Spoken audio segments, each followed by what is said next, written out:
Hi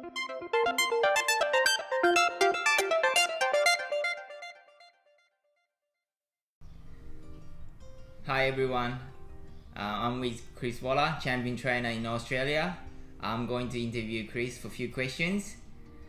Hi Chris, how did you get involved with horse racing? I was born on a farm in New Zealand, and through that I got to deal with animals, and it was actually a cow farm, a dairy farm, and my grandparents used to have a few horses, hobby owners, hobby breeders, and my grandparents used to go to the races quite often. Yep. And I used to tag along, and was always intrigued by racing, wanted to be a jockey, was too big to be a jockey, so went down the route of working through the stables, gradually working my way up, and eventually became a horse trainer. You been in training about more than 15 years, to say. Which horse, obviously everybody knows, but which horse is the best horse you ever trained? Well, Winx was the best horse I've trained. She was something quite unique.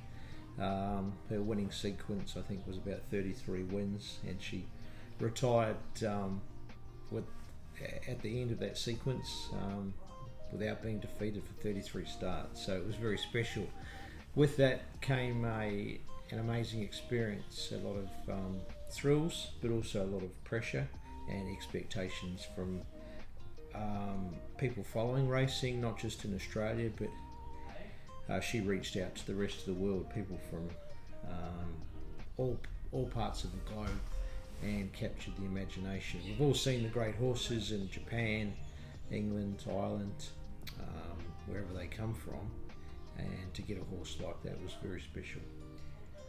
Obviously you trained so many good horses in the past 5 years, and is there any other horse to take a special place in your heart other than Winx? I think the beauty of horse racing is it affects people differently, and regardless of what level of racing you're at, there's so many great thrills, and that's been the case with me.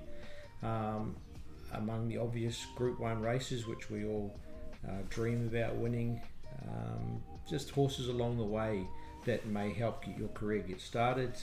The first horse I had was a very important one called Party Bell. She won 3 races when I just moved from New Zealand to Australia. My first Group 1 winner was Triple Honour back in 2008. That holds a very special place in anybody's heart, because it gives you that confidence to know that you can compete at the Group 1 level. And then along the way there's been horses like Rangi Rangdu that meant a lot to me. There've been Who Shot the Barmans that were in the stable for a long time, and they finally managed to win a Group 1 race, through to Nature Strip, who's become a really good sprinter and got the best rating in the world at the moment for sprinting, and obviously Very Elegant winning a Melbourne Cup just recently. So obviously the more recent wins sit firmly in your mind, but there's been a lot of highlights along the way. Yeah, for sure. We all know that you won so many big races already, but what is the race you most win again? The Melbourne Cup was something I didn't really understand the size and the audience it captures. Obviously, it's a very important race in the racing calendar, but it's almost a race that you don't dare dream about winning, because there's so many disappointments and you don't quite reach your goals.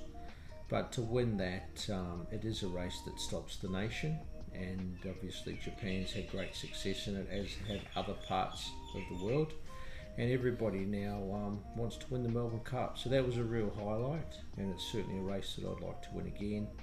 The Cox Plate is the big weight for age race in Australia each year, and we've been fortunate to win that a few times. And obviously Australian racing's orientated towards speed and 2-year-old racing in recent times, so the Golden Slipper, which is run at our home track here at Rosehill, was certainly the race that I now want to win. But the beauty of Australian racing, Itchy, is there's 4 derbies. Yeah, so you've 4 got derbies, yeah.